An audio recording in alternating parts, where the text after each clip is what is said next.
This is the Sunday before Christmas, of course, and so we've been celebrating the holidays the last few weeks.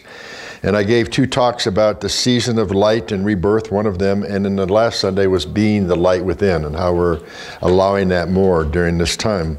Both talks were given to help you prepare yourselves for this energy of light that's coming into us during this holiday season, and to add to the theme that we've had this year, which is living new thought through demonstration. Remember that? Most, if not all, these talks have been directed to that theme, and we're here the last 2 Sundays of this month, of this year, to finalize that theme. Therefore, it is time to clear the shadow and light the grid. So we'll see what that means. The new solar year for the Northern Hemisphere and the new calendar year, of course, came last Friday during solstice. And ready or not, we are starting a new chapter of our lives and a new history for this world. With all that transpires in our lives, we need to remember to keep everything in the context of a bigger picture. On the macro level, we have a sweeping, ongoing spiritual awakening and a shift of the ages that was occurring even before this year. It's occurring now, and it will continue to occur for years to come at a quickened and accelerated rate. On the minor level, together, we can continually, collectively, be resilient and persistent in our great work to break through into higher consciousness, and that's what we're here to do as we move into the 5th dimension. And we establish new holistic paradigms in our life and for the world to use the gifts that are given to us. So as light workers, we must all rise to this occasion because it's sacred, and we're here to ground ourselves in the light and fulfill our individual and collective destiny. By what? Transmuting fear into love, clearing out old patterns of negative, destructive shadow behaviors, which is why I said we're clearing the shadows out and lighting the grid. And that's why God gave us this theme, living new thought through demonstration. Also, at the end of the summer, the beginning of the fall, I gave a series of talks about some of the universal laws and how they fit in with this theme.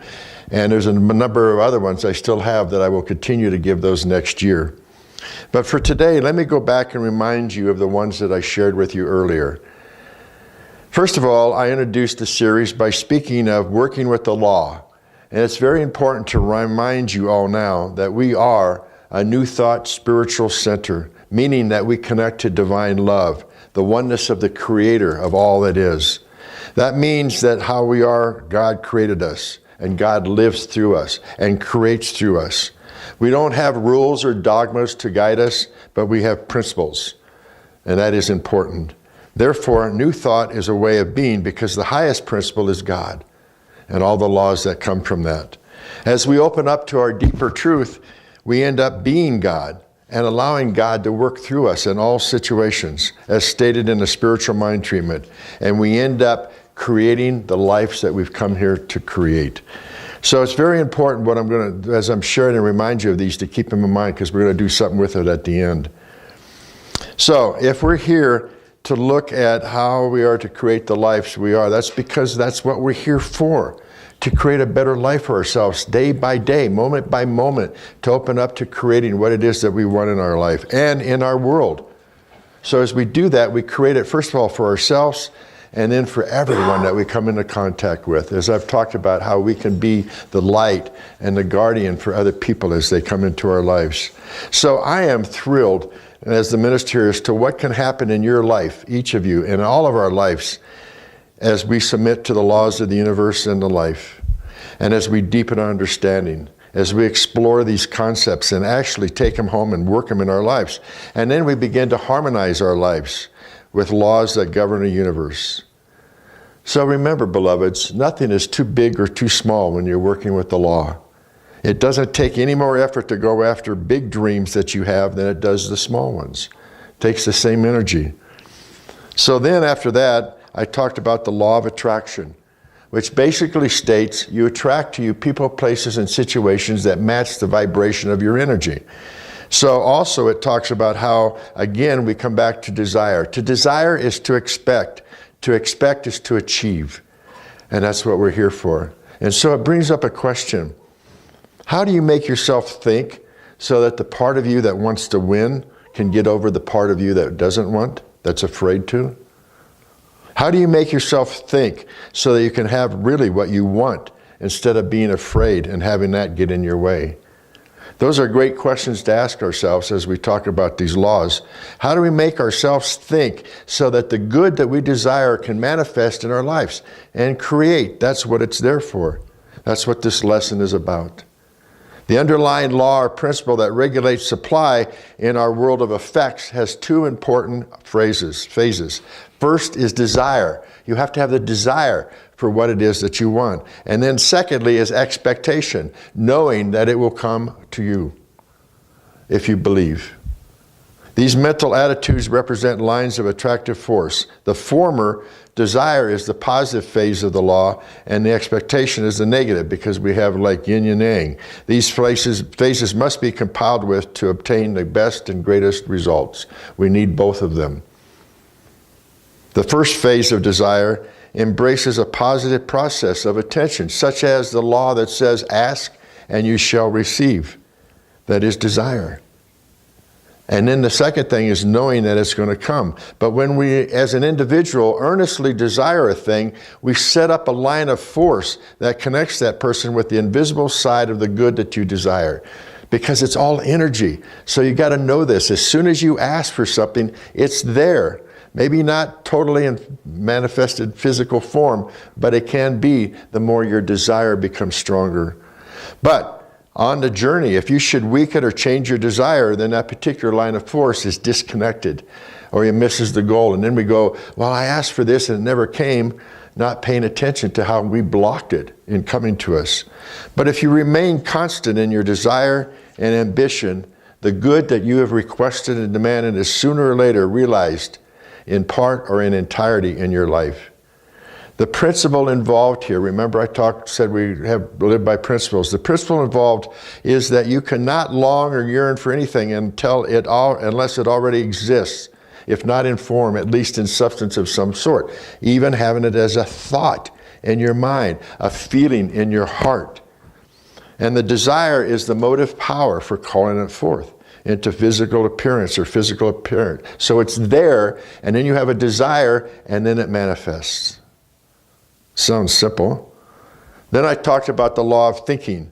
To begin, attention should be given to the predominant mental state. And this begin by quoting Proverbs, which says, as a man thinketh in his heart, so is he. You've heard that before? Very powerful statement, how we think within ourselves. And this is really the foundation of a person's life. If we stop and think about it, that statement is the first step towards freedom, because we're programmed genetically and environmentally. And so actually, there's parts of us that are a product of someone else's habitual way of thinking. If we take it on, we started doing that as children, taking on what our parents said, what the school says, what church says, what this says, what the government says. So we have been, as we grow up, living other people's way of thinking. And now it's time to get to our own. Who am I? Why am I here? Questions I've been asking all year long as well. So until we get to a point where we start to understand that we really do have control over our lives, it's not going to happen. We have to know that we have control over the growth of our business for those that are involved in it. We have control over our health. We have control over our finances. And we can really see this and understand it when we say the statement, as a man thinketh in their heart. And we're talking about, beloveds, the heart of hearts. We're talking about the emotional mind that's in the heart, not just the intellect, but thinking it and feeling it. And that's the key to it. So then I shared the law of sacrifice, which states basically that everything is unfolding in divine order. Every one of us needs an ideal. We need an image of what's possible. That's why we like to look at other people and say, look what they've accomplished in their life. I'd like to have that too. I'd like to be like you. And we give ourselves away rather than saying, hey, I can have the same thing. This person created it, I can create it in my own life. We have to have a feeling inside of us that there is really a possibility for us to become even more in our lives. And the beginning of wisdom is not imposed by discipline, because the beginning of wisdom is the desire for discipline, to have discipline in our lives to help us work towards the goal that we want. The love of discipline, the voluntary choice of discipline, we want it to be something that just really fits within us to help change our life. And then we learn in this work that we're doing here that discipline is the high road. It leads us everywhere that we want to go. We have to be disciplined on the journey, on the path, and it makes life worth living. So that's another principle at work, and that's the harnessing of our powers toward a desired end. So here's the desire. Here's knowing that it's in there, and then we take the steps to do it. Harnessing of our powers to make us sacrifice ourselves or our life, or focus our life, or whatever it is we need to do to get to the goal, to the end. Now, I mentioned during the talk that most of us believe that the word sacrifice and discipline are totally misunderstood. Sacrifice, I've begun to understand, is not losing something, which we think that it does, but gaining something. Sacrifice is giving up something of a lower nature to receive something of a higher nature. What does that mean? Well, if you're doing things in your life that are not supporting you in the goals that you want, that can be the lower nature of stuff that you need to let go of and wake up to the higher nature of, here's my goal, here's my connection to Source, that's what I want. And let go of everything else that gets in the way. And finally, I talked about the law of obedience. What we're really talking about is a person entering life, coming into this planet that we're part of and into this body. When you choose to come into this physical body and into the life that you have, then take a look at what happens. What is it? We're here in the situations in our life. We're here in a system where everything operates in an exact way throughout the whole universe. It's easy to understand that if a person hasn't done a respectable amount of us studying, they will never understand these laws that I'm talking about. It takes study, it takes practice to really get them inside. And yet when you do get an understanding of the law, then you have such tremendous respect for it because you see what it's done in your lives. And it helps you want to do it more. It's just naturally we become more obedient to the law. And we must be that obedient to the law if we're going to allow things to happen in our lives. If we're going to use demonstration through new thought, which is the goal this year. Each of us has been designed to be a filter, a builder in our lives. We have the creative facilities, the thoughts, the emotions, the actions that we could take and create whatever you want in your lives. Big, small, medium, it doesn't matter. You are the creator. And that's what these laws are all about, how they're there to help us. And the likes of these laws you won't find in any other form of law as far as we know. But it's still a choice you have to make. They're there for your use. But you have to make the choice to say, yes, I'm going to do whatever it takes. And that's what all these laws help you get to. So, we're either going to build our life in wisdom or ignorance. Which would you like? It's your choice. Now, according to the understanding of divine law, I see them as divine love.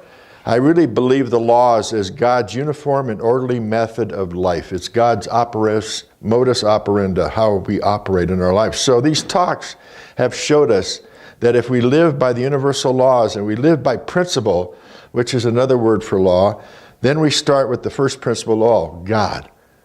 There is no place where God is not. God is inside of us, in us, as us, is us, operating, creating all the time. What a principle to live by, don't you think? So we are told we can create any kind of life we want. And then God says to us, here's my kingdom, you can have it all, whatever it is that you want. And if we don't have it, why is it? How many times, beloveds, during this year did you use the laws that I talked about? How many times did you use the principles to create the life that you wanted? To desire and deserve what you want in your life? Anybody want to raise their hands that they did? Okay. We're going to find out. So about the middle of the year, I had you all write out one goal that you wanted for your life. Do you remember doing that? I took them home, I prayed over them, and I kept thinking, okay, God's going to provide the opportunity to go over these, and here's the opportunity. So I'm going to read it, and then we're going to talk to the person and see how it got manifested. We'll do a few of these. My biggest goal for manifesting this year is being free, saying yes to life. Linda, stand up. So how are you about saying yes to life? Do you remember writing this? I do. Do you remember the feeling of it? Mm-hmm. Okay, how have you? I write it every year. Okay. Have you not manifested it yet? No. Why not? Um, What gets in the way? my thinking And what's the thinking you have? that I mean, I'll be there for like 2 or 3 days, Uh-huh. and I feel so peaceful and wonderful, and then something comes into my life, and I'm like, start focusing on it instead of going back and feeling that feeling within me. So if I talked about the law of sacrifice as I talked about, then you have to sacrifice those going, because that's just your ego coming up. I know. And you got to say no to that. If you want to say yes to life, what is it you want to say yes to? I just want to quit. I don't want to be in my head anymore. Okay. I want to live in my heart. Okay.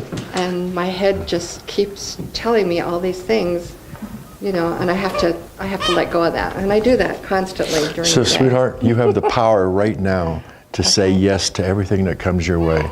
No more saying no. Take this in, okay? Okay. When you hear the ego speaking to you, when you hear another thought comes up, you sacrifice that and delete it and focus on yes every moment of the day. What would your life be like if you could say yes every moment of the day? Oh my goodness, I'd be peaceful. You know? Uh-huh. So you have the choice every moment of the day. Everybody does. Now, and we talk about individuals here, but it fits for all of us, doesn't it? So I want you to start right now letting go of any negative thoughts that come in your mind. You have the choice, Linda. All you got to catch it as soon as you catch it. And the thing is, let's say here's the thought when it comes up and you catch it like an hour and a half later. That's okay. The next time you'll catch it sooner, so that pretty soon, as soon as the thought is there, you catch it and it's changed. I did have that experience. I was at this coffee shop and they were taking forever. And I felt myself getting really impatient. So then I just kind of thought, you know, just release that. Those people are visiting, they're communicating, they're, you know, relating to one another. Mm-hmm. So I get up there and the lady goes, I'm sorry you had to wait, it's free.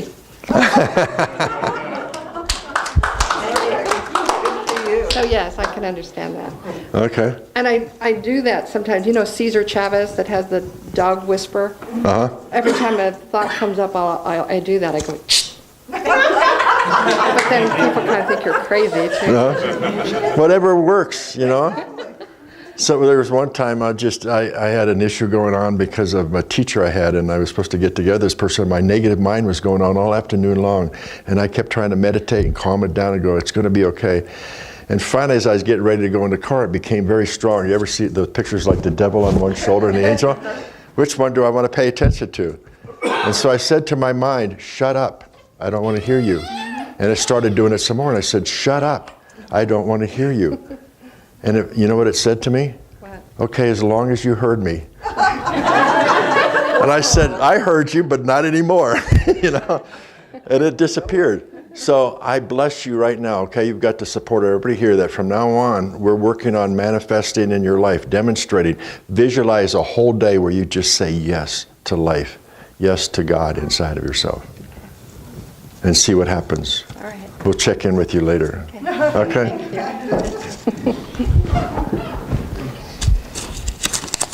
Okay. Everybody else sit here going, please don't call on me. My biggest goal for manifesting this year is finding the freedom to travel. How'd it go? Stand up. Well, I traveled from home to work and from work to home many times. Is that what you wanted? Not that wasn't the intent, no. What's the intent? The intent is to go visit my daughter in Oregon. And what stopped you? Oh, and also to go visit my mother in Denver. What stopped me? Yeah. Didn't have the means to do it, didn't have the time. Really? Mm-hmm. Who's in charge of the means and who's in charge of the time? Well, at this point here, it's the guy that takes care of my bank account. Steve, Who is this me, all yeah. comes back to you. Oh, I know. You're the one in charge. So you're the one making the choices. Right. And what I hear you saying is that you've been making some choices out of fear, of lack, that I don't have the time, I don't have the energy. Not out of fear of lack, it's actual lack. Well, that comes from fear. It doesn't come from love, which is what we talk about here. Either we're operated out of love or fear. Mm-hmm. So some fear has come up. What is that fear? It's going. I want to take you a little bit deeper below. That if I spend the money to travel or whatever, then I won't be able to pay what I got to pay to. show up Okay, every so day. that feels like a real fear. Yeah, it's a choice that I have to make. And it is a choice.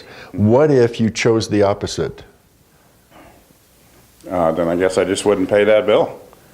No. What if you chose the opposite and you had money Oh. to travel and to pay the bill? Then I would be ecstatic. Wouldn't that be a different thought? Okay, and so it comes from thoughts. So I would like you to start saying that more to yourself. When it comes up and it wants to control you, just say to yourself, no, I can do both. I can travel and I can pay my bills. Because you're the one allowing money to come in. You're the one that's attracting it to you. And it's time to start letting go of all the fear thoughts that says you're in lack. Because you're not, Steve. You're an abundant being. Whether you see it or not, you are. And that's connecting to God. So how, just as I asked Linda, how would your day be if every moment of the day, when you made you had the choice of saying, I don't have the money to do this, or I do have the time to do this and money to pay my bill, how would that feel? I feel fantastic. Would you like to take it on? Yes, I would. Okay. So I bless you now with this new thought that from now on, you have the money and the time to do whatever you want. It's all going to work out together. Anything else you let go of? From now until the, Are going to do what? I said it, but what are you going to do? I'm going to manifest that. Okay. You will. Yeah. And you will watch it manifest because you're carrying a positive thought and not letting the fear operate anymore. You're sacrificing the old thought and moving into a new one. Okay? Okay. And let's see how it works later. Okay. Okay. My biggest goal for manifesting this year is to pay down my debts and to be moving on from here. How's it going? It's going well. Are you? So tell me about it. What have you been manifesting? Paying down our mortgage. It's going smaller and smaller. How's By that the time I feel? retire, it'll be paid off. Okay, and how's that feel? Great. Yeah? What else? Well, haven't figured out anything after that. Just kind of leaving it open for whatever comes my way. So you've been able to take care of everything else along with paying your mortgage down? Okay. So what did it take to do that? Just determination.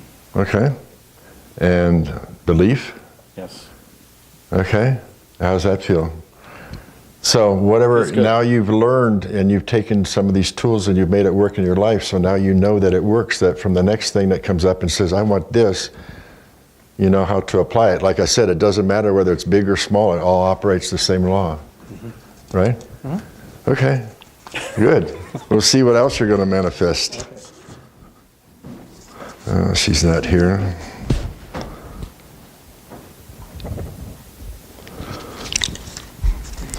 Who's next? Oh. My biggest goal for manifesting this year is making Yogananda's form of meditation a regular part of my life. How's that going?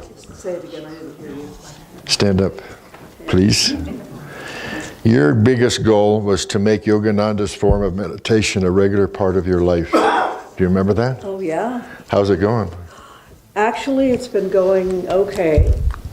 I'm not,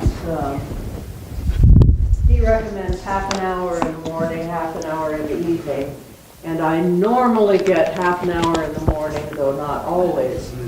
But I have been doing another form of meditation that's similar to that. It's called japa meditation, and Wayne Dyer talked about it a lot. And you, in the morning, you say, ah, and this is, that sound is in every single, the name of God, no matter where you go. God, Jehovah, Allah, it's all there. And so then you also, when you feel that connection, you also state what it is that you want. And it used to be that I would say, well, I want this, I want that. But lately, it's just been Holy Spirit, I give this holy instant to you. You be in charge, for I would follow you, certain that your direction gives me peace. And that's been bearing fruit lately.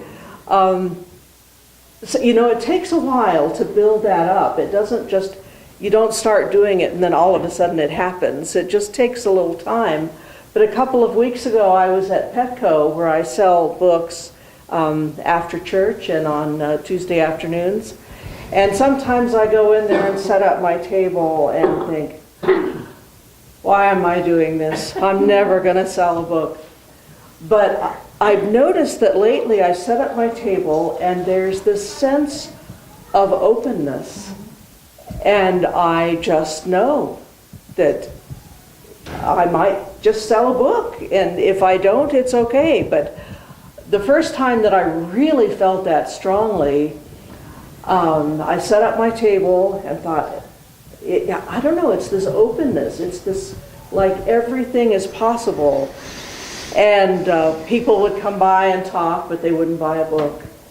And but that feeling never left. It was always this openness. And I thought, okay, I'm leaving at 2 o'clock.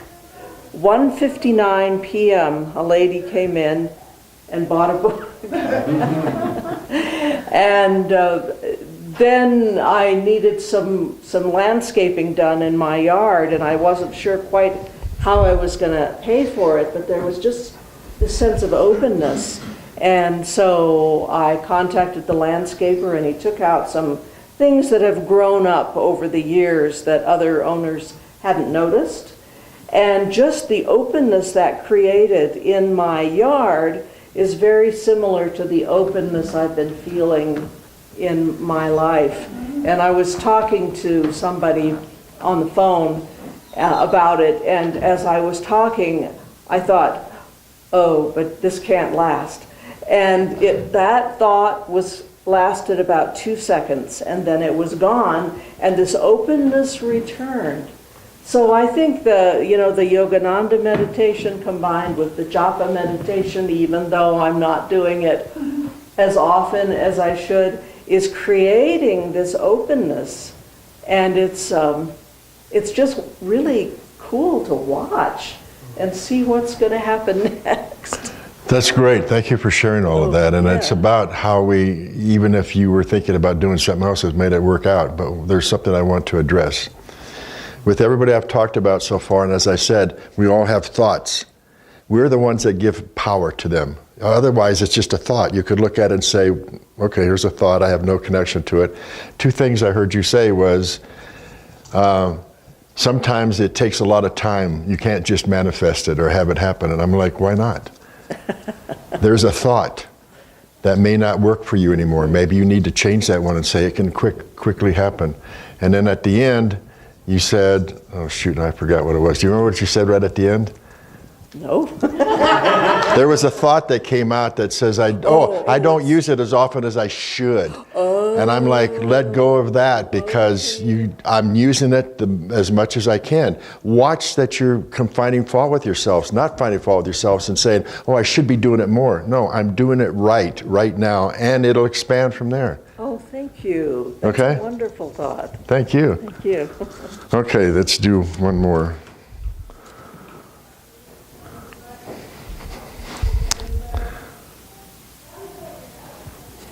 So my goal for manifesting this year is seeing good in everyone that I meet. How's that been going? You're up. Stand up.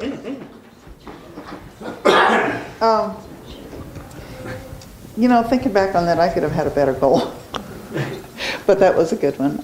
Yes, it was. So It's actually going really well, because I have a little piece of paper that I received years ago from Sherry Jolly that says, find a better thought. And so I have that posted in my car, I have it posted on my mirror, and I have it posted by my bed.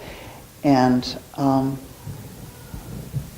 for the last several years, that has helped me to get away from those negative thoughts and to pull back from thoughts that I'm not enough, or somebody else is not enough, or that I'm having a bad thought. And that find a better thought has worked with my dealing with people too, because I'm a people person. I love people, and I don't really find fault in anybody.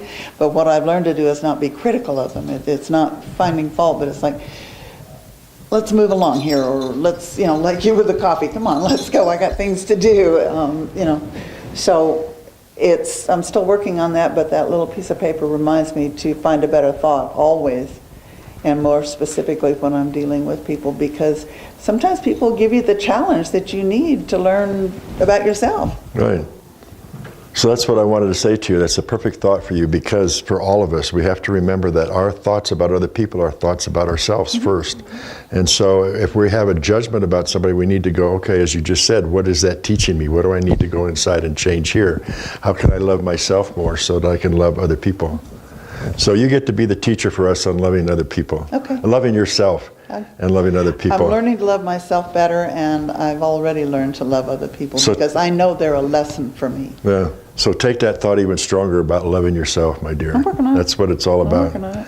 And Jim's going to be a thought for us, because we're all one here. We're learning lessons from this about how to make a goal financially and still know that you have the money to do everything you want, from what I heard, right? And Linda is going to be the model for us of saying yes every moment, of waking up and having a day where she says yes to everything that comes my way. Yes. Yeah, and letting go of the negative thoughts. And I know what this is like, Linda. I had to learn how to do that myself, and my whole life has transformed from just saying yes. Same for you. Saying yes would be good. But what I'd like you to say yes to is Steve is going to be the model for us of how to have a thought that says, I want to do this, and a negative thought comes up, and he blends them together and says, I have enough money and time to do this and do this. I can pay my bills and travel. No more limiting yourself. Okay? And Margaret's the model for us of teaching us about meditation, and even if you get another one that comes in, how to be focused on letting that come in and open your life up, and trust in Source that things are going to be okay. Does that work? So I've got more that we'll do next Sunday. For those of you that are here, come back, please, and we'll operate some more. But just how's this feeling for you all?